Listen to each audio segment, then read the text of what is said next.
हिंदी 176। मैं लगभग फिर से हार गया। मौके पर मौजूद नए छात्र वांग टेन से ज्यादा उत्साहित थे। उन्हें उससे ज्यादा नतीजों की परवाह थी। आधे से ज्यादा नए छात्र तो उसका समर्थन भी कर रहे थे। इस दृश्य को देखकर वांग टेन थोड़ा आश्चर्यचकित हो गया। वह पास गया और देखा कि यांग लिन और चेन सू एक तरफ खड़े थे। मार्शल आर्ट क्लब के ये दो सीनियर उसे देखकर मुस्कुरा रहे थे। वांग टेन, क्या आपको हमें फिर से जज बनने देने में कोई आपत्ति है? चेन सू ने मुस्कुराते हुए पूछा। बिल्कुल नहीं, मुझे आपको फिर से परेशान करना होगा। वांग टेन आश्चर्यचकित था, लेकिन उसने फिर भी सिर हिलाया और जवाब दिया। तीनों ने कुछ देर तक बातचीत की, फिर वांग टेन मैदान में चले गए। वह अपने सामने बैठे झो कुन की ओर देखकर मुस्कुराया। झो कुन ने कहा, वांग टेन, तुम मार्शल आर्ट क्लब से दो वरिष्ठों को आमंत्रित करने में कामयाब रहे। तुम्हारा चेहरा बहुत महत्वपूर्ण है। एर्म, क्या आप मुझ पर विश्वास करेंगे अगर मैं कहूं कि वे खुद आए थे? वांग टेंग ने पूछा। इससे पता चलता है कि आपकी क्षमता कितनी महान है। झो कुन एक पल के लिए स्तब्ध रह गया। फिर वह मुस्कुराया और आगे बोला, ईमानदारी से, मुझे आपको चुनौती के लिए आमंत्रित करने का पछतावा है। अगर मैं आपकी सैन्य उपाधि छीन लेता हूं तो हमारे बीच दुश्मनी हो जाएगी। इसका मतलब है कि मेरा एक ऐसा दुश्मन होगा जिसमें बहुत क्षमता है। लेकिन फिर भी तुम अंत में आ गए। हाँ, जब से मैंने मार्शल आर्ट का अभ्यास करना शुरू किया है, किसी ने मुझे बताया है कि मार्शल आर्ट के रास्ते पर आपको लगातार लड़ना होगा। अगर आप ऐसा नहीं करेंगे तो आप कुछ भी हासिल नहीं कर पाएंगे। तो फिर समय बर्बाद मत करो। अगर तुम लड़ना चाहते हो तो लड़ लो, वांग टेंग ने शांति से कहा। झो कुन एक बार फिर दंग रह गया। उसने कड़वाहट से मुस्कुराते हुए कहा, मुझे उम्मीद नहीं थी कि तुम चीजों को इतनी स्पष्टता से देख पाओगे। चलो फिर शुरू करते हैं। जैसे जैसे वह बोलता गया, उसकी आभा बदलने लगी। उसने अपने चेहरे की मुस्कान वापस ले ली। ऐसा लग रहा था कि वह एक पालतू छोटी बिल्ली से एक क्रूर बाघ में बदल गया है जो इंसानों पर हमला करता है। वह भयंकर, शक्तिशाली और खून का प्यासा था। यह आभा। वांग टेंग ने उस युवक की तरफ देखा जिसकी आवाज डरावनी थी। उसकी नजर कुछ देर के लिए रुक गई। ये वह व्यक्ति था जिसके हाथ खून से रंगे हुए थे। यह एक ऐसी आभा थी जो केवल उसी व्यक्ति पर दिखाई दे सकती थी जिसने कई लड़ाइयां लड़ी हो। वांग टेंग इस आभा से बहुत परिचित थे। झो कुन ने अपना शरीर नीचे किया और मुक्केबाजी के दस्ताने पहन लिए। वह किसी भी समय हमला करने के लिए तैयार मुद्रा में आ गया। Ads bye pub future. Wang Teng ने अपनी जेब से एक जोड़ी बॉक्सिंग दस्ताने निकाले और उन्हें पहन लिया। सब लोग, उन सभी ने सोचा कि वह सोने की ईंट निकाल लेगा, लेकिन इस बार उसने एक जोड़ी मुक्केबाजी दस्ताने निकाल लिए। हालांकि उसकी जेब में क्या था? वह इतने बड़े सामान अंदर कैसे ठूंसने में सक्षम हुआ? इसका कोई मतलब नहीं निकला। वांग टेंग को नीचे खड़े लोगों की खामोश शिकायतों की परवाह नहीं थी। उसकी नजर थोड़ी गंभीर हो गई। चाहे उसका प्रतिद्वंद्वी कितना भी कमजोर क्यों न हो, फिर भी वह उसे उचित सम्मान देता था। वह अपनी पूरी ताकत से तो नहीं लड़ेगा, लेकिन कम से कम उसे उचित मुकाबला तो देना ही चाहिए।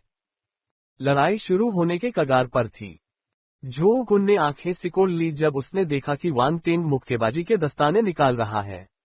क्या आप भी अपनी मुट्ठियों का इस्तेमाल कर रहे हैं? दिलचस्प है। इसके बाद दोनों पक्षों ने कोई बात नहीं की। माहौल एक पल में तनावपूर्ण हो गया। दर्शकों पर इसका असर हुआ। नीचे से आ रही आवाजें बेकाबू होकर गायब हो गईं। अगले ही पल वे दोनों आगे बढ़ गए। उनकी गति तेजी से बढ़ गई और वे पलक झपकते ही एक दूसरे की ओर दौड़ पड़े। टकराना। दोनों मुट्ठियां आपस में टकराईं और बीच के हिस्से में फोर्स का विस्फोट हुआ। चारों तरफ ऊर्जा फैल गई और हवा के कारण उनके कपड़े उड़ गए। हालांकि किसी ने भी पीछे हटने का कदम नहीं उठाया। वे मुट्ठियों से एक दूसरे पर हमला करते रहे। वह बहुत ताकतवर है। प्रश्नवाचक चिन्ह। झो कुन की अभिव्यक्ति सख्त थी। उसे तुरंत बुरा लग रहा था। वांग टेंग की क्षमता उम्मीद से ज्यादा थी। दोपहर में उसने वांग टेंग की वेई हुआ के साथ लड़ाई देखी थी। उसे इतना मजबूत नहीं होना चाहिए था। क्या ऐसा हो सकता है? वह अपनी योग्यता छुपा रहा था। अरे, जब तुम मुझसे लड़ रहे हो तो विचलित मत हो। वांग टेंग ने झो कुन को एक ही मुक्का मारकर पीछे हटने पर मजबूर कर दिया और शांति से कहा। उसने ये सुनिश्चित किया कि वह झो कुन के समान ही शक्ति का उपयोग करे। उसने अपने युद्ध के अनुभव को भी दबा दिया। यदि ऐसा नहीं होता तो झो कुन कुछ ही चालों में पराजित हो जाता। यदि ऐसा होता भी तो जब झो कुन का ध्यान भंग होता तो वह लगभग तुरंत ही कोई रास्ता पकड़ लेता और उसे तुरंत हरा देता। एड्स बाय पब फ्यूचर। लेकिन अगर उसने ऐसा किया तो उसकी योजना विफल हो जाएगी। वह बहुत ताकतवर नहीं दिखना चाहिए। क्या सिरदर्द है? झो कुन ने कुछ नहीं कहा, हालांकि वह बहुत गंभीर हो गया। उसने अपनी सारी ऊर्जा छोड़ दी और वांग टेंग पर अपनी मुट्ठी उठाई। अखाड़े में हवा के झोंके की आवाज गूंज उठी। हर मुक्का मांस पर निशाना साध रहा था और मुट्ठियां आगे पीछे हो रही थीं। इस भीषण युद्ध को देखकर दर्शक दंग रह गए। वे बहुत ताकतवर हैं। नए छात्र खुले मुंह से उन्हें देख रहे थे। उनमें से कुछ लोग पहले वांग टेंग से आश्वस्त नहीं थे। उन्हें लगता था कि अगर वे मार्शल योद्धा बन गए तो वे उससे आगे निकल सकते हैं, लेकिन अब उन्हें सिर्फ निराशा ही हाथ लगी। क्या वे सचमुच उसे पकड़ पाएंगे? कुछ लोग स्वयं से प्रश्न करने लगे। धमाका। लड़ाई खत्म होने को थी। झो कुन जोर जोर से सांसें ले रहा था। वांग टेंग, खैर, वह भी जोर जोर से सांसें ले रहा था। वे दोनों एक दूसरे को घूरने लगे। लड़ाई फिर से शुरू हो गई और उनकी मुट्ठियां फिर से एक दूसरे से टकराने लगी। वांग टेंग को लगा कि अब समय आ गया है। उसने एक रास्ता देखा और झो कुन के पीछे आने का मौका पकड़ा। इससे पहले कि दूसरा पक्ष प्रतिक्रिया कर पाता, वांग टेंग ने अपनी जेब से ईंट निकाल ली और झो कुन के सिर पर पटक दी। मैं तुम्हें कुछ सींग भी दूंगा। ये वह वाक्य था जो झो कुन ने बेहोश होने से पहले सुना था। एक पल में उसके दिमाग में वही हुआ कि छवि घूम गई, जो मैदान में लेटा हुआ था और उसके सिर पर कई जगह चोटें थीं। क्या बकवास है? क्या तुमने नहीं कहा था कि तुम मुट्ठी से बोलोगे? तुमने फिर चुपके से ईंट क्यों निकाल ली? Ads bye pub future. NOWELLBEIN.CO। पंत, मैं फिर से जीत गया। वांग टेंग ने बहुत थके होने का नाटक किया। उसने ईंट को अपनी जेब में रख लिया और चुपके से अपने पास गिरे हुए विशेषता बुलबुले उठा लिए। आत्मा तारांकन 1-2। लकड़ी बल तारांकन 16। Intermediate stage would talent 15। Wang tang की आंखें चमक उठीं। ये तो बढ़िया चीज थी। मध्यवर्ती चरण लकड़ी प्रतिभा। उसके पास 5 तत्वों में से 3 प्रतिभाएं थीं, जल, अग्नि और पृथ्वी। लकड़ी की प्रतिभा उन प्रतिभाओं में से एक थी जिसकी उसमें कमी थी। उसे कोई आश्चर्यजनक उपहार मिलने की उम्मीद नहीं थी। हालांकि केवल आत्मिक गुण ही हटाए गए, कोई आत्मज्ञान गुण नहीं हटाए गए। आत्मा, आध्यात्मिक क्षेत्र 7/100। लकड़ी बल 72/1000 3 सितारा। उनकी लकड़ी की ताकत भी 3 स्टार तक पहुंच गई थी। ये 4 स्टार स्तर की ओर बढ़ रही थी। प्रत्येक चैलेंजर द्वारा छोड़े गए गुण उसके स्तर को उन्नत करने के लिए आवश्यक 1000 अंकों की तुलना में बहुत अधिक नहीं दिखते थे। लेकिन कई छोटी छोटी चीजें मिलकर एक बड़ी उपलब्धि बन जाती हैं। ये बस थोड़ा परेशानी भरा था। इसके अलावा इन मुकाबलों से उनका सबसे बड़ा लाभ छात्र चुनौतीकर्ताओं द्वारा प्रदर्शित प्रतिभाएं थीं। सचमुच उनके सिर पर निशाना साधना सही निर्णय था। वांग टेंग खुशी से सोच रहा था, तभी चेन सू और यांग लिन आगे बढ़े। उन्होंने झो कुन की चोट का निरीक्षण किया और घोषणा की कि वांग टेंग जीत गया है। हालांकि जब उन्होंने झो कुन के सिर पर बड़ा सा उभार देखा तो वे अवाक रह गए। जूनियर भाई वांग टेंग, हम सभी छात्र हैं। क्या आप अगली बार उनके सिर पर वार नहीं कर सकते? यांग लिन ने बेकाबू होकर कहा। वांग टेंग ने अजीब तरह से खांसी। अगर मैं कहूं कि मैंने ये जानबूझकर नहीं किया तो क्या तुम मुझ पर विश्वास करोगे? मैंने तो बस इसे इसलिए मारा क्योंकि यह रास्ते में आ रहा था। बकवास, मैं तुम पर क्यों विश्वास करूंगी? यांग लिन गुस्से में थी, लेकिन सतह पर वह केवल असहाय होकर कह सकी, कृपया अगली बार खुद पर नियंत्रण रखना याद रखें। मैं करूंगा। वांग टेंग ने बार बार सहमति जताई। उसे लगा कि अगर उसने उसे मना कर दिया तो उसके सामने बैठी बड़ी बहन गुस्से से भड़क उठेगी। ये सोचकर ही उसे थोड़ा डर लगा। ओह हाँ वांग टेंग, तुमने मुझे आश्चर्यचकित कर दिया। तुम्हारी हथेली का कौशल बुरा नहीं है, लेकिन तुम्हारी मुट्ठी का कौशल भी अद्भुत है। चेन सू ने उसे बगल से बधाई दी। तुम मेरे बारे में बहुत ज्यादा बोल रहे हो। मैं बस भाग्यशाली था, भाग्यशाली। वांग टेंग विनम्र था। झो कुन वास्तव में मजबूत है। मैं लगभग हार गया था। किसी कारण से सभी को लगा कि यह वाक्य थोड़ा परिचित लग रहा है। दोपहर में वांग टेंग ने भी यही बात कही। 177 लानत है, मैं अब और नहीं खाऊंगा। वांग टेन फिर से जीत गया। ये सही है। यह एक करीबी मुकाबला था, लेकिन वह वास्तव में मजबूत है। वह नंबर 1 फ्रेशमैन बनने का हकदार है। नए छात्र आश्चर्यचकित थे। वांग टेंग ने 2 दूसरे वर्ष के वरिष्ठ छात्रों को हराया था, इसलिए वह अब सुर्खियों में था। जूनियर भाई वांग टेंग, क्या आप हमारे मार्शल आर्ट क्लब में शामिल होने में रुचि रखते हैं? चेन सू ने अखाड़े में वांग टेंग से कहा। तुम चाहते हो कि मैं मार्शल आर्ट क्लब में शामिल हो जाऊं? वांग टेंग थोड़ा चौंक गया। उसने आश्चर्य से चेन सू को देखा। ये सही है। आपको क्या लगता है कि हम दोनों ही जज बनकर क्यों खड़े हुए? हम आपकी योग्यता और चरित्र का परीक्षण करना चाहते थे, यांग लिन ने एक तरफ खड़े होकर कहा। वांग टेंग ने कहा, मैंने सोचा था कि जहां भी लड़ाई होगी, वहां मार्शल आर्ट क्लब अवश्य होगा। ... यांग लिन और चेन सू अवाक रह गए। वांग टेंग ने मार्शल आर्ट क्लब के बारे में क्या सोचा था? एक ऐसे बाजार का प्रबंधन जो हर जगह दिखाई देता है जहां कोई झगड़ा होता है। नहीं, उन्हें इस युवक की मार्शल आर्ट क्लब के प्रति गलत धारणा को सुधारना होगा। हमारा मार्शल आर्ट क्लब एक शानदार उपस्थिति है। दूसरे लोग इसे कैसे नीची नजर से देख सकते हैं? भले ही वे अपने दिमाग में ऐसा सोच रहे हो, ये सही नहीं है। खांसी। चेन सू ने अजीब तरह से खांसते हुए कहा, वांग टिंग, आपको शायद कुछ गलतफहमी हुई है। हमारा मार्शल आर्ट क्लब स्कूल का सबसे बड़ा क्लब है। हमारे क्लब के सभी छात्र उत्कृष्ट छात्र हैं। छात्रों के अनुशासन के प्रबंधन में स्कूल की मदद करना हमारी जिम्मेदारी है। वांग टेंग ने झिझकते हुए पूछा, क्या कोई अंतर है? पब फ्यूचर द्वारा विज्ञापन।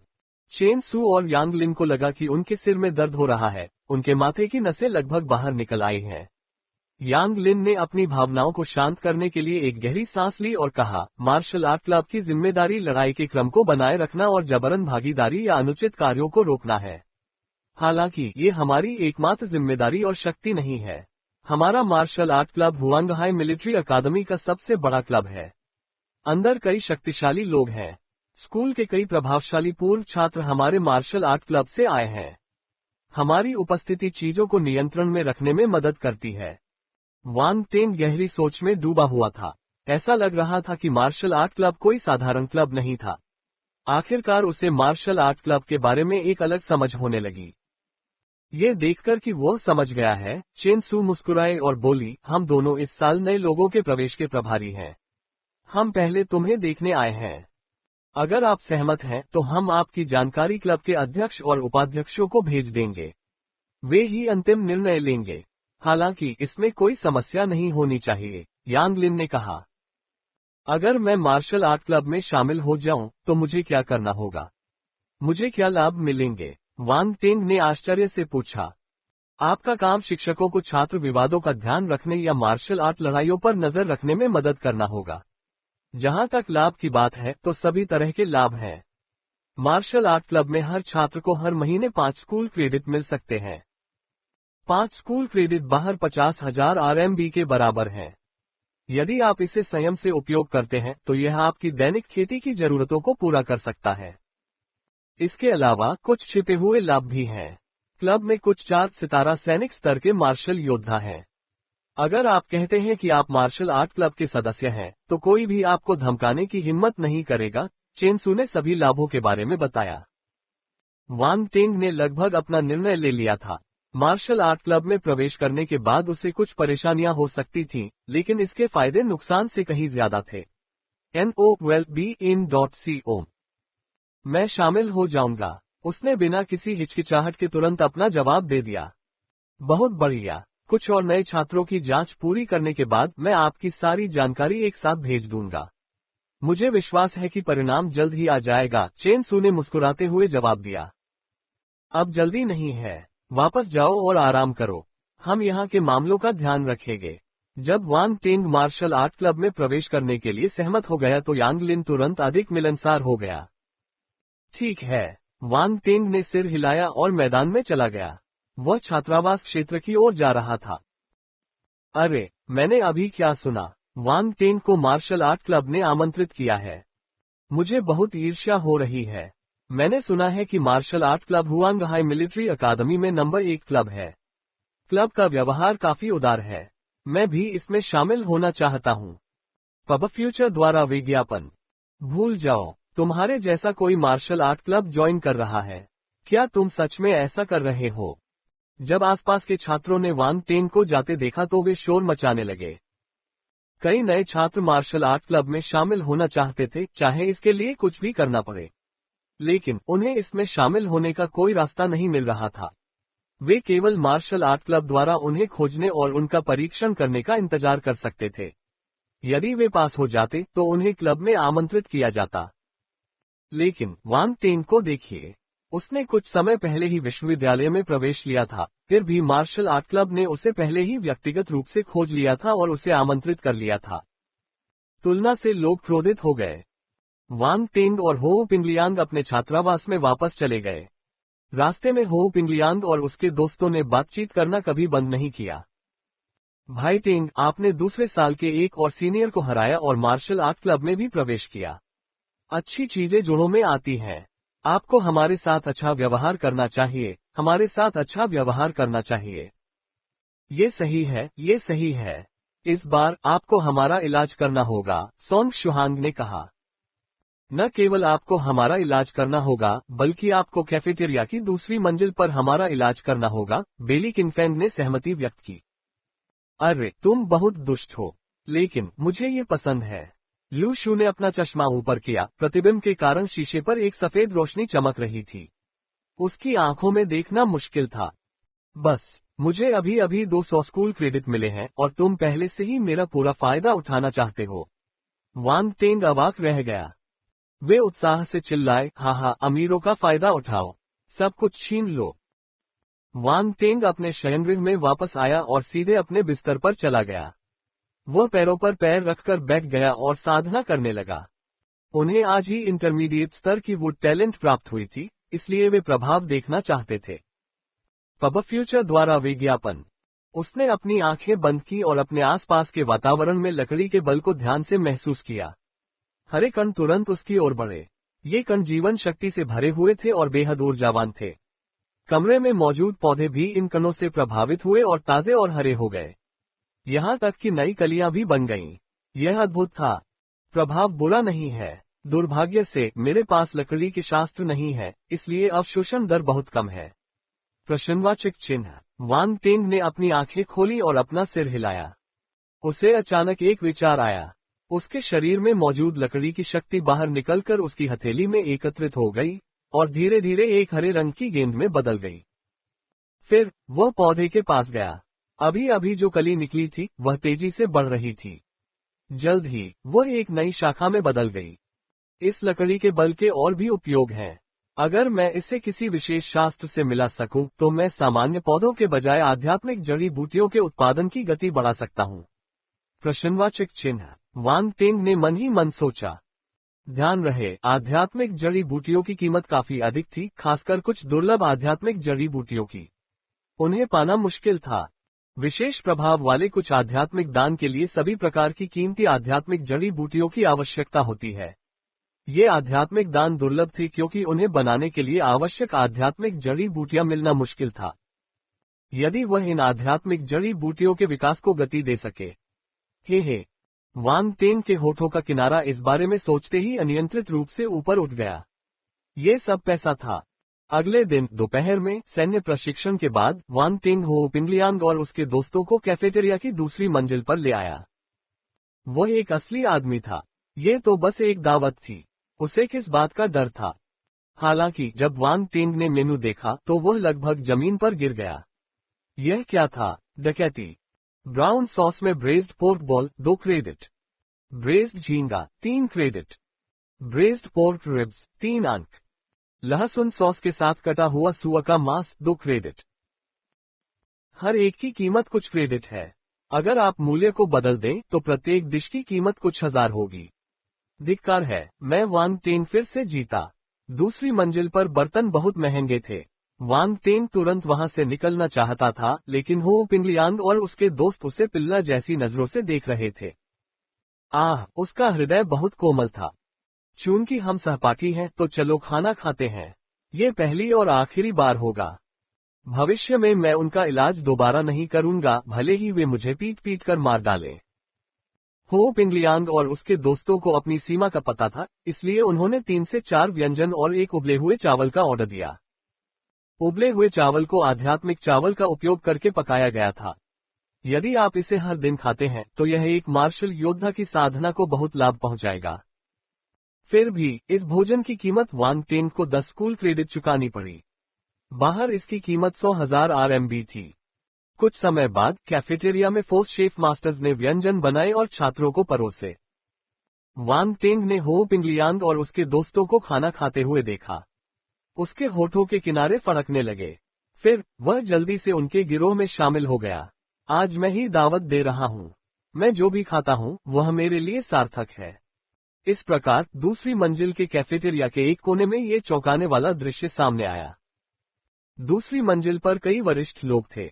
जब उन्होंने उनकी हरकतें देखी तो उन्हें तिरस्कार भरी नजरों से देखा। शर्मनाक, ये बहुत शर्मनाक था। वे अवश्य ही नए छात्र होंगे जिन्होंने दुनिया नहीं देखी होगी। अगले कुछ दिनों में वांग टेंग ने सैन्य प्रशिक्षण लिया और अपनी जवानी और पसीना बहाया। इसी दौरान उसे उन चुनौती देने वालों से भी निपटना पड़ा जो कभी कभी उसे पकड़ने आते थे।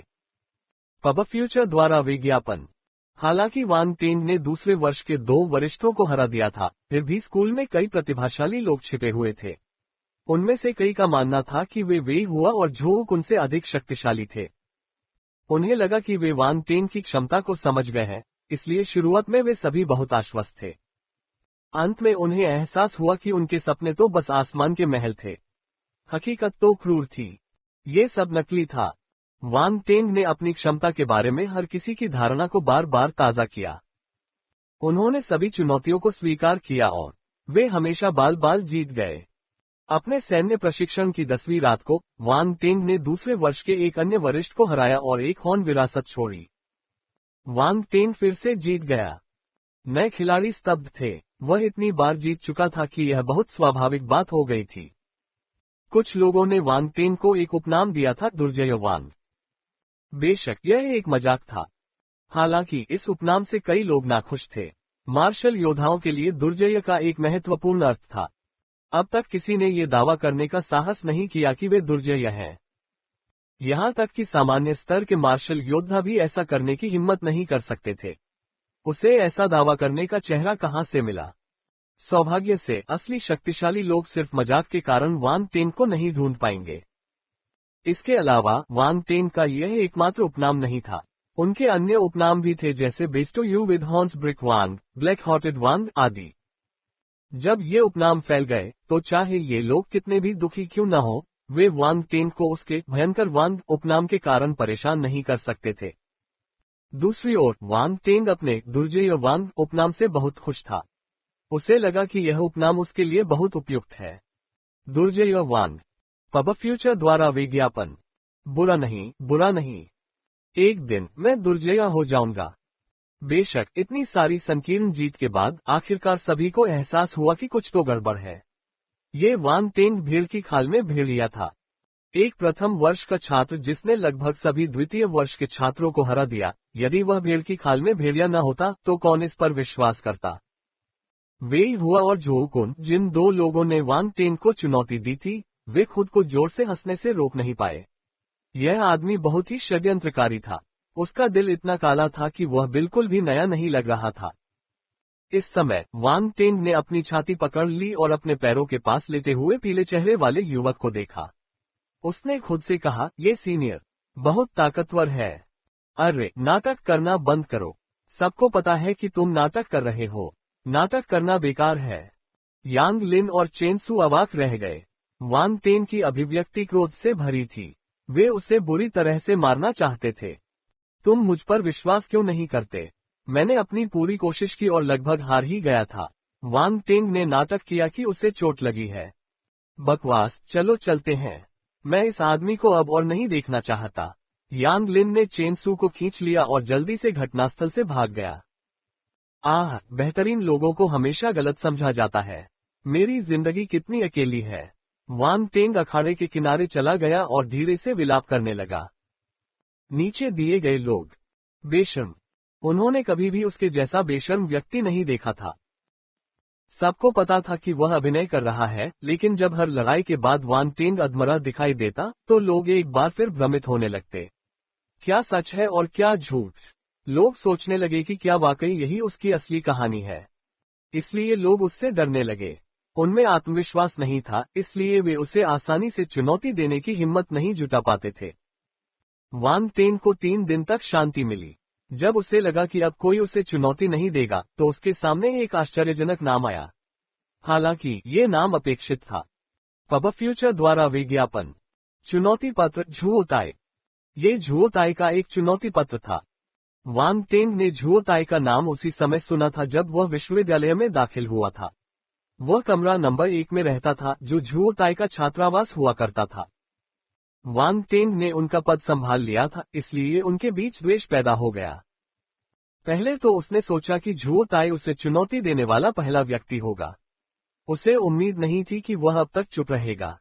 NOWELLBEIN.CO कल दोपहर 12 बजे वान टेंग ने खुद से कहा, क्या झुओ ताई अब इसलिए बाहर आया है क्योंकि उसे लगता है कि उसे 100% भरोसा है, 100% विश्वास। हाँ।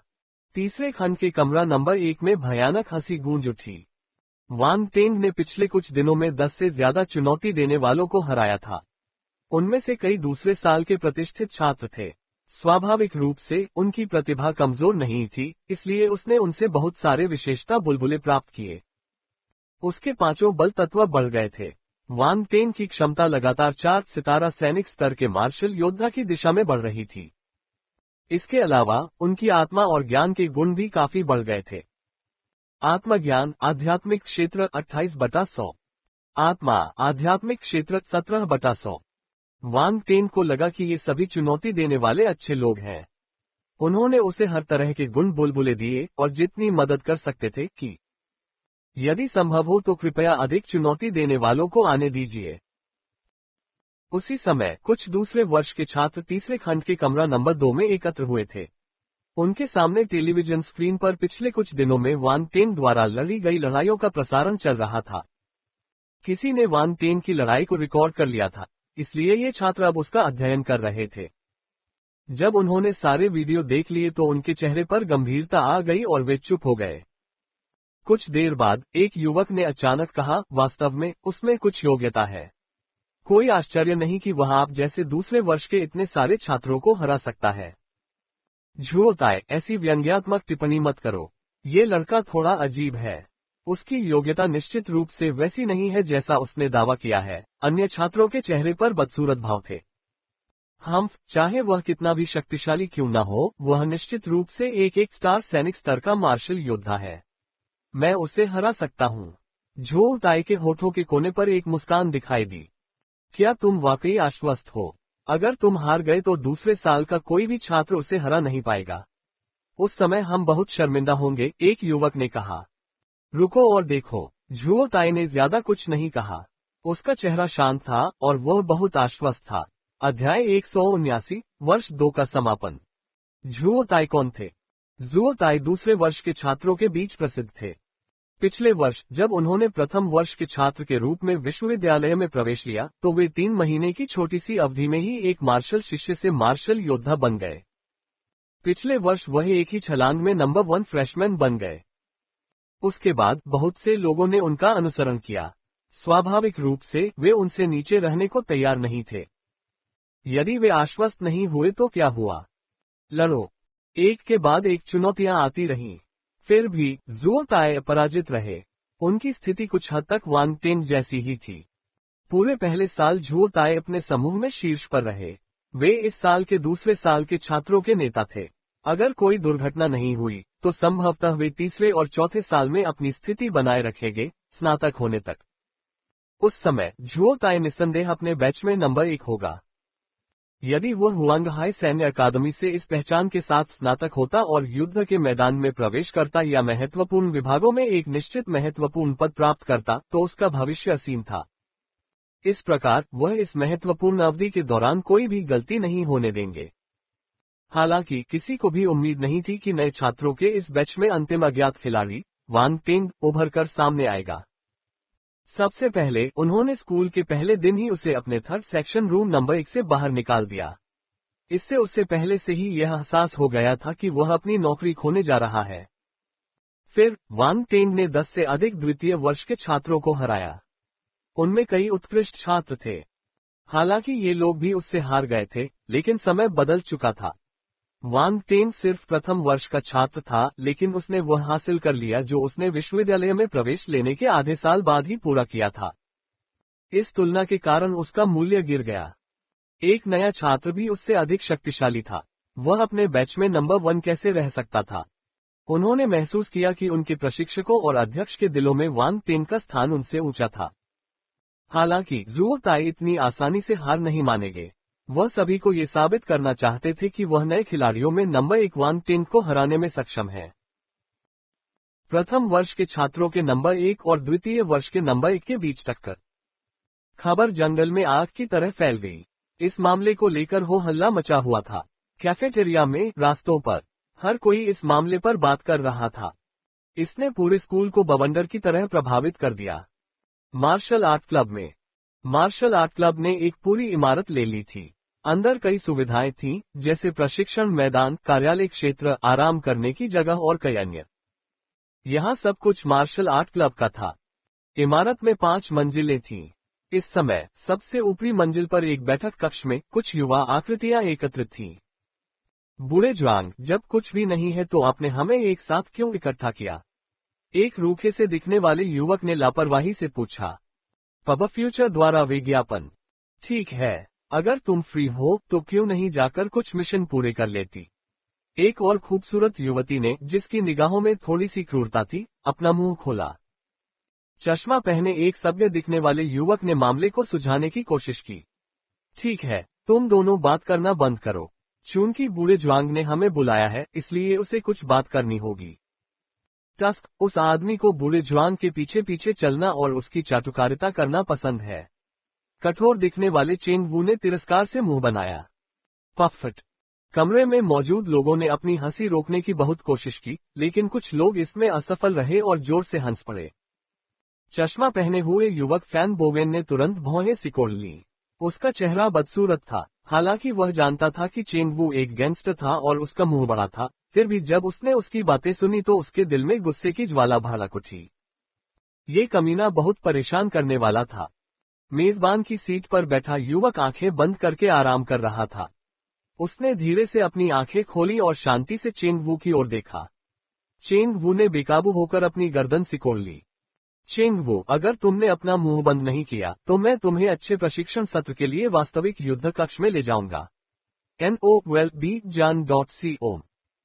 हे, मुझे लगता है कि चेंग वू पिछले सबक भूल गया है। वह फिर से पिटाई खाना चाहता है, सभी ने चिढ़ाते हुए कहा। लानत है, तुम ही हो जो पिटाई करवाना चाहते हो। तुम्हारा पूरा परिवार पिटाई की मांग कर रहा है। ये सुनते ही चेंग वू तुरंत गुस्से से भड़क गया। हालांकि अगले ही पल उसने जूंग ही को अपराध बोध से देखा और अपना सिर खुजलाया। बूढ़े जूंग, मैं माहौल को खुशनुमा बनाने के लिए बस मजाक कर रहा हूँ। मैं ऐसा दोबारा नहीं करूंगा। क्या तुम्हारे पास कुछ कहने को नहीं है, क्योंकि तुमने आज हम सभी को बुलाया है? आगे बढ़ो, आगे बढ़ो। चेंग वू, क्या तुम अडिग नहीं हो? अब तुम क्यों डर रहे हो? पहले बोलने वाली महिला उस पर उंगली उठाना नहीं भूली। बकवास, मैं तो बस अपने दिल की सुन रहा हूँ। क्या तुम्हें नहीं पता कि अपने दिल की सुनने का क्या मतलब है? चेंग वू ने बिना किसी शर्म के बकवास करना शुरू कर दिया। खांसी खांसी। जब उसने देखा कि नीचे के लोग अभी भी झगड़ रहे थे, तो ज्वांग हे खांसने लगा। अरे बूढ़े ज्वांग, तुम खांस रहे हो। तुम्हारा शरीर थोड़ा कमजोर है। तुम मेरे साथ अपने शरीर को प्रशिक्षित क्यों नहीं करते? तुम भी मेरी तरह मांसपेशियों से भरा शरीर पा सकते हो। चेंग वू ने बॉडी बिल्डर की मुद्रा बनाई और ज्वांग हे की ओर अपनी भौहें उठाई। घिनौना। ये बहुत घृणित था। चेंग वू के हाव भाव देखकर सभी के रोंगटे खड़े हो गए। अगर उनका बस चले तो वे उस घिनौने चेहरे को जमीन पर धकेल कर रगड़ना चाहते थे। चेंग वू, जब मीटिंग खत्म हो जाए तो यही रुक जाना। ऐसा लगता है कि मैंने तुम्हें बहुत समय से कुछ नहीं सिखाया। तुम्हारी हिम्मत कैसे हुई मेरे ऊपर चढ़ने की? ज्वांग हे ने उदासीनता से कहा। जैसे ही चेंग वू ने बोलना समाप्त किया, उसे पछतावा हुआ। वह अपने मुंह पर नियंत्रण नहीं रख सका। जब उसने सुना कि ज्वांग ही उसे रुकने के लिए कह रहा है, तो उसका दिल बैठ गया। उसके शरीर पर रोंगटे खड़े हो गए और उसकी पलकें उछलती रहीं। उसने अपना मुंह थपथपाया और जल्दी से कहा, मत करो बॉस जुआंग, भाई जुआंग, तुम मेरा बड़ा मुंह जानते हो। मैं खुद को नियंत्रित नहीं कर सकता। कृपया दयालु बनो और मुझे माफ कर दो। हम्फ। जुआंग ही ने नाक भान सिकोड़ते हुए जवाब दिया। फिर उसने उस असभ्य व्यक्ति को नजरअंदाज किया और कमरे में इधर उधर देखा। इस बार मैंने तुम्हें चेंसू और यांग लिन द्वारा तैयार की गई फ्रेशमैन भर्ती सूची देखने के लिए बुलाया था। हम मिलकर कोई फैसला लेंगे। उसने अपनी थोड़ी से चेंसू और यांग लिन की ओर इशारा किया। चेंसू ने नाम सूची की फोटोकॉपी सभी को वितरित की। सब लोग चुप हो गए। सब लोग एक साथ सूची देखने लगे। जुआंग ही को कोई जल्दी नहीं थी। वह चुपचाप अपनी सीट पर बैठ गया और अपनी कोहनी को हैंडल पर टिका दिया। उसने अपनी ठोड़ी को अपने हाथ के पिछले हिस्से पर टिका दिया और आलस से लोगों के पढ़ने के खत्म होने का इंतजार करने लगा। लगभग 10 मिनट बाद सभी ने एक के बाद एक नाम सूची सामने रख दी। पब फ्यूचर द्वारा विज्ञापन। ये सभी नए छात्र बहुत प्रतिभाशाली हैं। फैन बोवेन सबसे पहले बोलने वाले थे। चेन सू ने कहा, वे सभी अच्छी क्षमता वाले छात्र हैं। उनमें से कुछ अभी भी थोड़े अनिश्चित हैं, इसलिए हमें उनकी फिर से जांच करने की जरूरत है। मार्शल आर्ट क्लब की भर्ती के लिए कई कारकों पर विचार करना पड़ता है। हम बेतरतीब ढंग से काम नहीं कर सकते। आप दोनों ने अच्छा काम किया, जुआंग ही ने सिर हिलाया और कहा। लेकिन क्या नए छात्रों के समूह का शीर्ष छात्र वास्तव में इतना प्रभावशाली है? चेंग वू ने सूची के पहले पृष्ठ की ओर इशारा किया। ये वान टेन की जानकारी थी। वह पहले ही 16 दूसरे वर्ष के छात्रों को हरा चुका है। जल्द ही वह नंबर 1 दूसरे वर्ष के छात्र झुओ ताई को चुनौती देगा। मुझे लगता है कि वह हमारे मार्शल आर्ट क्लब में प्रवेश करने के लिए पर्याप्त मजबूत है। हमारे पास सबसे अधिक क्षमता वाले नए छात्रों को अस्वीकार करने का कोई कारण नहीं है ना? यांग लिन ने पूछा। देखो तुम कितने उत्तेजित हो। मैंने यह नहीं कहा कि मैं उससे नहीं चाहता। मैंने पहली बार इतने उग्र नए छात्र को देखा है, इसलिए मैं थोड़ा उत्सुक हूँ। चेंग वू ने कंधे उचका दिए। जिया कियू, एक शातिर नजर वाली सुंदर महिला ने कहा, मैंने हाल ही में इस नए छात्र के बारे में सुना है और मैं भी थोड़ा उत्सुक हूँ। क्या वह जुओ ताई के साथ लड़ने वाला नहीं है? चलो जाकर देखते हैं। ठीक है, मुझे भी शामिल करो। चेंग वू मुस्कुराया। हम भी देखना चाहते हैं। वह अभी नया है, इसमें देखने वाली क्या बात है? हम क्यों न जाकर मिशन पर लग जाएं? वह जुओ ताई बिना किसी कारण के मुसीबत मोल ले रहा है। वह एक नए को क्यों चुनौती दे रहा है? क्या वह अपना दर्जा कम नहीं कर रहा है? कोई फर्क नहीं पड़ता कि कौन जीतता है, उसे ही शर्मिंदा होना पड़ेगा। ये सच नहीं है। दूसरे वर्ष के लगभग सभी उत्कृष्ट छात्र हार गए। अगर जुओ ताई कार्रवाई नहीं करता तो दूसरे लोग सोच सकते हैं कि वह वान टेन से डरता है। इससे उसकी प्रतिष्ठा को और भी नुकसान पहुंचेगा। कुल मिलाकर दूसरे वर्ष सैन्य उपाधि के प्रलोभन का विरोध नहीं कर सका। इस तरह से चीजें इस स्थिति तक पहुंच गईं। अंत में वे इस मामले का ध्यान नहीं रख सके और इसे ठीक से समाप्त नहीं कर सके, जिया कियू ने तिरस्कारपूर्वक कहा। चेंग वू ने कहा, अगर मैं एक स्टार सैनिक स्तर का मार्शल योद्धा होता तो मैं भी खुद को नियंत्रित नहीं कर पाता। मैं भी उसे चुनौती देता। राष्ट्रपति ने दूसरे वर्ष भी अथाह गड्ढा खोदा। हम राष्ट्रपति को भी शायद उम्मीद नहीं थी कि चीजें इस हालत में पहुंच जाएंगी। उसी समय डीन के कार्यालय में भी इसी प्रकार की चर्चा चल रही थी। चोंगहू, सू जिंग और अन्य 3 प्रमुख, साथ ही प्रथम वर्ष के प्रशिक्षक सभी यहाँ एकत्र हुए थे। सभी ने वान टेन के प्रदर्शन पर आश्चर्य व्यक्त किया। उन्होंने पहले कभी ऐसा उत्कृष्ट प्रथम वर्ष का विद्यार्थी नहीं देखा था जो द्वितीय वर्ष के विद्यार्थियों को तब तक परास्त कर सके जब तक कि वे जवाबी हमला करने में असमर्थ हो गए। झुओ ताई हमारे युद्ध संकाय के दूसरे वर्ष के शीर्ष छात्र हैं। पिछले साल वह अपने बैच से बहुत आगे थे। वान टेन का आना उनके लिए बहुत बड़ा खतरा है, युद्ध संकाय के प्रशिक्षकों में से एक ने कहा। संतुष्ट रहो, वान टेन भी तुम्हारे युद्ध संकाय से संबंधित है। तुम्हें मन ही मन खुश होना चाहिए कि इतनी बड़ी क्षमता वाला एक नया छात्र तुम्हारे युद्ध संकाय में आया है, कमांड संकाय के एक प्रशिक्षक ने ईर्ष्या से कहा। युद्ध विभाग के प्रशिक्षक ने आह भरी। इसलिए मुझे ये दुखद लगता है। जब 2 बाघ लड़ते हैं तो एक की हार निश्चित है। डैन संकाय के एक प्रशिक्षक ने कहा, यदि झुओ ताई हार गए तो उनके लिए झटका बड़ा हो सकता है। मुझे ऐसा नहीं लगता। मुझे लगता है कि यहीं पर वान टेन की जीत का सिलसिला खत्म हो जाएगा। वह झुओ ताई को नहीं हरा सकता, लोहारी संकाय के एक प्रशिक्षक ने कहा। ऐसा नहीं हो सकता है, युद्ध संकाय के प्रमुख टोंडहू ने अचानक कहा। उसकी आंखों में एक धूर्त नजर चमक उठी और उसके होठों के कोने पर एक मुस्कान दिखाई दी। उसे वान टेंग में बहुत दिलचस्पी लग रही थी। ये वान टेंग अपनी योग्यता को बहुत अच्छे से छुपाता है। उसने राष्ट्रपति को भी मूर्ख बनाया। कमांड फैकल्टी के प्रमुख सू जिंग ने ठहाका लगाया। फिर उसने दया से अपना सिर हिलाया। मेरी बात पर ध्यान मत दो।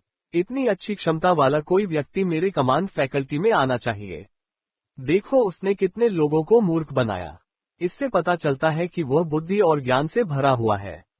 वह वास्तव में मेरे कमांड फैकल्टी के अनुकूल है। फिर वह खुद को आहें भरने से नहीं रोक सका। उसके चेहरे पर दिख रही कड़वाहट से पता चल रहा था कि उसे अपनी प्रतिभा खोने का कितना अफसोस है। बुद्धि और ज्ञान से परिपूर्ण होने का क्या मतलब है? क्या आपका मतलब षड्यंत्र से है? बाकी 4 सिर तुरंत हंस पड़े। हा, मुझे ये साथी और भी ज्यादा पसंद है। अच्छे लोगों की जिंदगी छोटी होती है, लेकिन बुरे लोग ज्यादा जीते हैं। आप जितना ज्यादा जीते हैं, आप उतना ही आगे बढ़ सकते हैं और उतने ही मजबूत बन सकते हैं। वह निश्चित रूप से मेरी युद्ध क्षमता का हिस्सा है। टोंडहू जोर से हंसा।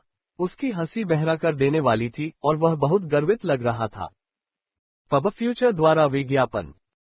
अगले दिन सुबह 9 बजे के बाद नए खिलाड़ियों का प्रशिक्षण अभी अभी समाप्त हुआ था और वे स्टेडियम में आराम कर रहे थे। वान टेंग के चारों ओर बहुत सारे छात्र इकट्ठे थे और लगातार बातें कर रहे थे। भाई टेंग, क्या आप दोपहर में अपनी लड़ाई के बारे में आश्वस्त हैं? हो पिंगलियांग ने पूछे बिना नहीं रह सका। यह आत्मविश्वास होने या न होने की बात नहीं है।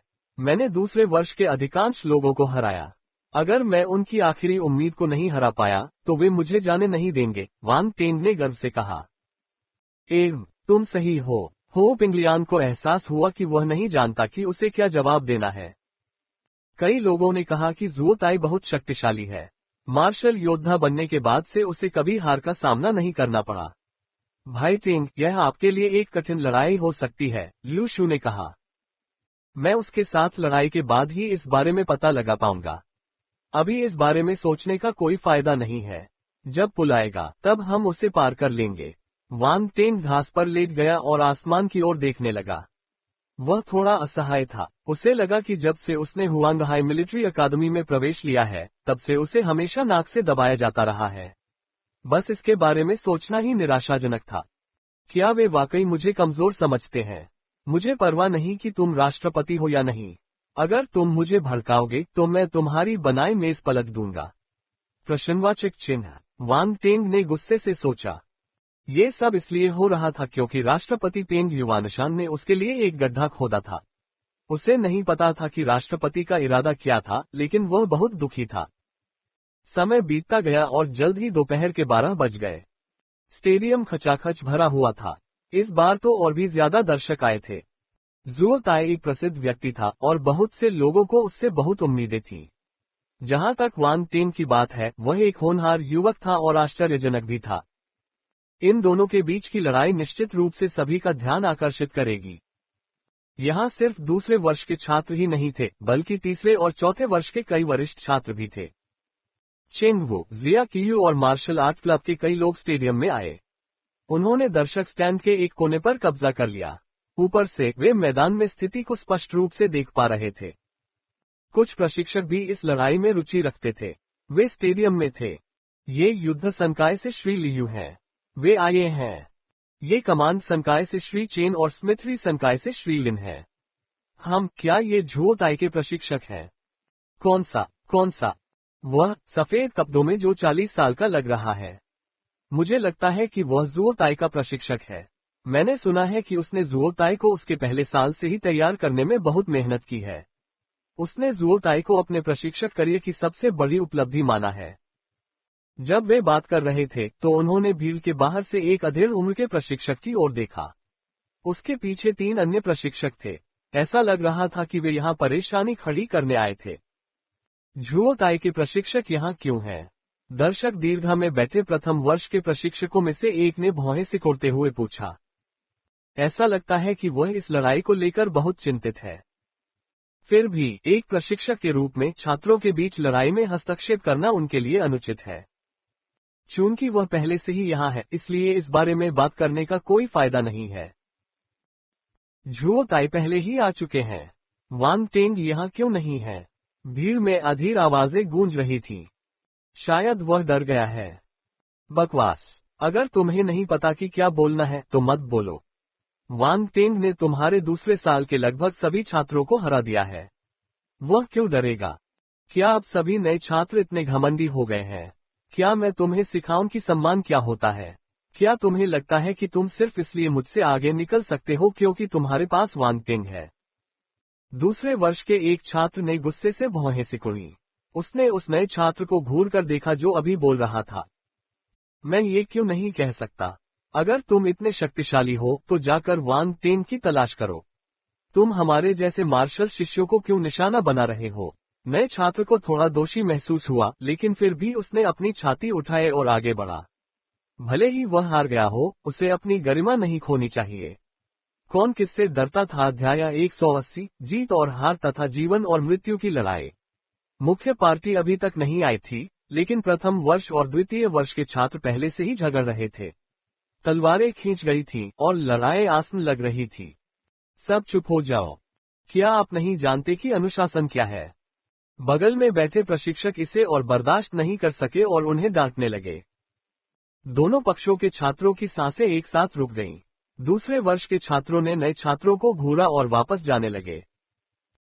वे इतने घमंडी क्यों हैं? चलो देखते हैं कि जब झुओ ताई हार जाएगा तब भी तुम इतने घमंडी रह सकते हो या नहीं, नए छात्रों ने धीरे से कहा। वे पीछे हटने को तैयार नहीं थे। देखो, वांग टेंग यहाँ है। अचानक किसी ने चिल्लाकर कहा।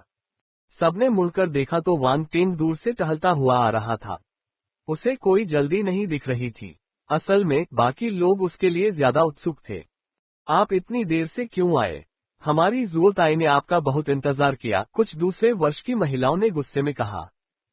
ये सही है, आपको समय का बिल्कुल भी एहसास नहीं है, दूसरे वर्ष की एक अन्य छात्रा ने शिकायत की।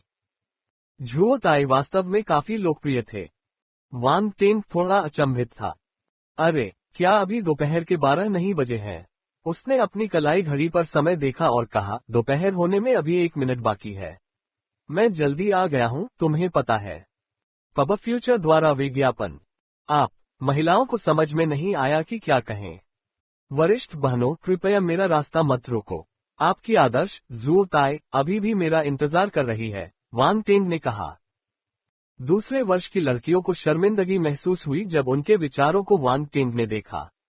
वे झुओ ताई के चेहरे पर भाव देखने लगी। जैसा कि अपेक्षित था, उन्होंने उसे भौहें सिकोड़ते हुए देखा। वह थोड़ा दुखी लग रहा था, इसलिए उन्होंने जल्दी से रास्ता साफ कर दिया। वांग टेंग ने मौके का फायदा उठाया और महिलाओं के बीच से अपना रास्ता बनाया। अब उसे किसी ने नहीं रोका, इसलिए वह बिना किसी रुकावट के अखाड़े में पहुंच गया। हर कोई उसकी ओर देख रहा था और माहौल तनावपूर्ण था। वांग टेंग ने मैदान में जाकर देखा और जगह को देखा। उसने देखा कि चेन सू और यांग लिन मैदान के किनारे खड़े थे। उन्होंने वांग टेंग की ओर सिर हिलाया। चेन सू ने झुओ ताई की ओर देखा और कहा, वांग टेंग, आज की लड़ाई पिछली लड़ाई से अलग है। चुनौती पत्र का मतलब है जीवन और मृत्यु की लड़ाई। इसलिए मैं आपसे एक सवाल पूछना चाहता हूँ, क्या आप इस लड़ाई में हिस्सा लेने के लिए तैयार हैं? झुओ ताई पहले ही एक स्टार सैनिक स्तर के शिखर पर पहुंच चुका है और उसकी युद्ध शक्ति को नजरअंदाज नहीं किया जा सकता। वह आपके द्वारा पहले सामना किए गए चुनौतीकर्ताओं से अधिक शक्तिशाली है। आपको इस पर ध्यान से विचार करने की आवश्यकता है। एक नए व्यक्ति के रूप में आपके पास लड़ाई को अस्वीकार करने का अधिकार है। यदि आप अभी हार मान लेते हैं तो कोई भी आपको रोक नहीं पाएगा। जीवन और मृत्यु की लड़ाई। वांग टेंग अपने सिर को ऊपर उठाकर झुओ ताई की ओर देखने से खुद को रोक नहीं सका। उसका चेहरा शांत था, ऐसा लग रहा था कि वह इस लड़ाई को दिल पर नहीं ले रहा था। वांग टेंग इस लड़ाई के लिए सहमत हो गया था। मेरा छात्र किसी पर दबाव नहीं डालेगा। बोलने वाला व्यक्ति झुओ ताई का प्रशिक्षक था। चेन सू ने भौहें सिकोड़ी। उसने अखाड़े के नीचे अधेड़ उम्र के प्रशिक्षक और अपने पीछे के प्रशिक्षकों को देखा। यह थोड़ा मुश्किल लग रहा था। चेन सू ने मन ही मन सोचा, सच में प्रशिक्षक छात्रों के बीच होने वाले द्वंद्व युद्ध में हस्तक्षेप क्यों कर रहे हैं। उसे लगा कि उसके सिर में दर्द हो रहा है। प्रशिक्षक चेन ने किसी को धमकी नहीं दी, लेकिन चूंकि उसने अपना मुंह खोला था, इसका मतलब था कि वह जुओ ताई के पक्ष में था। इसका मतलब कुछ अलग था। वांग टेंग ने प्रशिक्षक की ओर बिना किसी भाव के देखा। चेन सू जब दुविधा में थी, तभी दर्शक स्टैंड से एक शांत आवाज आए। प्रशिक्षक चेन, क्या आप हमारे मार्शल आर्ट क्लब के काम में हस्तक्षेप कर रहे हैं? आवाज सुनते ही आसपास का माहौल शांत हो गया। जुओ ताई के प्रशिक्षक ने पलटकर देखा कि जून ये दर्शक स्टैंड पर बैठा है और उसके चेहरे पर एक सौम्य मुस्कान है। उसके पैर उसके सामने क्रॉस किए हुए हैं। प्रशिक्षक ने चेन वू और उसके बगल में बैठे अन्य लोगों को भी देखा। ये दृश्य देखकर वह बेकाबू होकर भौहें सिकोड़ने लगा। जुआंग हे, तुम वाकई बहुत प्रभावशाली हो, प्रशिक्षक चेन के पीछे बैठे एक प्रशिक्षक ने व्यंग्य किया। वह थोड़ा असंतुष्ट लग रहा था। नो एल बी जे एन एन, मुझमें तुम्हें आदेश देने की हिम्मत नहीं है, लेकिन ये नियम है। अगर तुम्हें लगता है कि यह अनुचित है तो तुम स्कूल या उन बॉस से बात कर सकते हो जो मार्शल आर्ट क्लब छोड़ चुके हैं। मुझे लगता है कि वे तुम्हें संतोषजनक जवाब देंगे, जुआंग हे ने उदासीनता से उत्तर दिया। हुआंग हाई मिलिट्री अकादमी में शीर्ष क्लब के रूप में कई उत्कृष्ट छात्र पहले मार्शल आर्ट क्लब में थे। इन छात्रों के स्नातक होने के बाद उनमें से अधिकांश ने आश्चर्यजनक उपलब्धियां हासिल की। उनमें से कई अब दुनिया में असली बॉस थे। आप कह सकते हैं कि मार्शल आर्ट क्लब एक रुचि आधारित समुदाय था। यह विभिन्न उद्योगों के मालिकों को जोड़ने वाली एक महत्वपूर्ण कड़ी के रूप में कार्य करता था। जब भी जरूरत होती थी तो सभी लोग एक ही पक्ष में होते थे, इसलिए वे स्वाभाविक रूप से अपनी सीमा से बाहर कदम रखे बिना मदद की पेशकश करते थे। वे किसी को भी मार्शल आर्ट क्लब के नियमों को तोड़ने की इजाजत नहीं दे सकते थे। एक बार ऐसा हो जाने पर मार्शल आर्ट क्लब सिर्फ एक खाली नाम रह जाएगा। प्रशिक्षकों को भी यह बात पता थी। उन बॉस से बात करो। क्या वे पिटाई चाहते थे? पब फ्यूचर द्वारा विज्ञापन। जुआंग हे मुस्कुराया। उसने उन पर दबाव नहीं डाला और इसके बजाय अखाड़े में वांग टेन की ओर देखा। उसने कहा, वांग टेन, क्या तुमने इसके बारे में सोचा है? चिंता मत करो, कोई भी तुम्हें मजबूर करने की हिम्मत नहीं करता। धन्यवाद सीनियर। वांग टेन को पता था कि उनके इरादे अच्छे थे, इसलिए उन्होंने अपना आभार व्यक्त करने के लिए सिर हिलाया। अगर तुम्हारी हिम्मत नहीं है तो चले जाओ, मेरा समय बर्बाद मत करो, जुओ ताई ने शांति से कहा। बस, जुओ ताई, हद से आगे मत बढ़ो। चेन सू जानता था कि वह प्रशिक्षकों को नाराज नहीं कर सकता, लेकिन वह इस दूसरे साल के छात्र को दबा सकता था। इसलिए उसने तुरंत ठंडे स्वर में चिल्लाया, वरिष्ठ, मैं भी मार्शल आर्ट क्लब का सदस्य हूँ। क्या आप बहुत पक्षपाती नहीं हो रहे हैं? जुओ ताई ने चेन सू की ओर देखा। वह इसे चुपचाप बर्दाश्त नहीं करेगा। चेन सू ने जवाब दिया, आप साफ तौर पर जानते हैं कि मैं पक्षपाती हूँ या नहीं। अगर यह एक निष्पक्ष लड़ाई होती तो मैं कुछ नहीं कहती। हम्फ, बातें सस्ती होती हैं। जुओ ताई ने नाक भान सिकोड़ी। उसने अचानक वांग टेन पर चिल्लाया, वांग टेन, तुम लड़ रहे हो या नहीं? हम्फ, मुझ पर ये छोटी मोटी चालें मत खेलो, ये बेकार है। वांग टेन की आंखों में तिरस्कार की झलक दिखाई दी। उसने कहा, लेकिन जब तुम लड़ना चाहते हो तो चलो लड़ो। वांग टेन, क्या तुमने इसके बारे में ध्यान से सोचा है? यांग लिन ने उत्सुकता से पूछा। जुओ ताई का युद्ध रिकॉर्ड बहुत ही आश्चर्यजनक था। ईमानदारी से उनमें से अधिकांश को लगा कि वांग टेन के पास जीतने का कोई मौका नहीं था। वरिष्ठों, आपकी चिंता के लिए धन्यवाद। मैंने इस पर काफी विचार किया है। वांग टेन ने यांग लिन और चेन सू की ओर मुस्कुराते हुए कहा। यांग लिन और चेन सू ने एक दूसरे को देखा। वे तटस्थ स्थिति में थे, इसलिए वे और कुछ नहीं बोल सकते थे। उन्होंने मन ही मन आह भरते हुए कहा, भूसे अंधे होते हैं और ब्लेड निर्दयी। तुम दोनों को शुभकामनाएं। दोनों अखाड़े से चले गए। मंच पर केवल वांग टेन और जुओ ताई ही रह गए। आप माहौल को चाकू से काट सकते थे। मैंने अभी अभी सीखा है कि चुनौती पत्र का मतलब जीवन और मृत्यु की लड़ाई है। वांग टेन ने जुओ ताई की ओर देखा, जो उसके सामने खड़ा था। वरिष्ठ जुओ ताई, मुझे नहीं लगता कि हमारे बीच कोई दुश्मनी है ना? यह ज्यादा से ज्यादा सम्मान की लड़ाई है। आपको जीवन और मृत्यु की लड़ाई क्यों चुननी है? जब दूसरे सीनियर्स ने मुझे चुनौती दी तो मुझे लगा कि उनका कोई इरादा नहीं था कि मैं उन्हें मार डालूं। वे सिर्फ सैन्य उपाधि चाहते थे। मुझे लगा कि यूनिवर्सिटी में छात्रों के बीच झगड़े ऐसे ही होते हैं। आज मुझे आखिरकार पता चला कि मैं कितना भोला हूँ। जुओ ताई की नजर तेज थी। उसने निर्दयी लहजे में जवाब दिया, मार्शल आर्ट की लड़ाई जीत और हार की लड़ाई है, साथ ही जिंदगी और मौत की लड़ाई भी है। वांग टेंग ने उसके हाव भाव को देखा और एक पल के लिए चुप हो गया। उसने अपना सिर हिलाया, फिर वह मुस्कुराया। ठीक है, मैं समझ गया।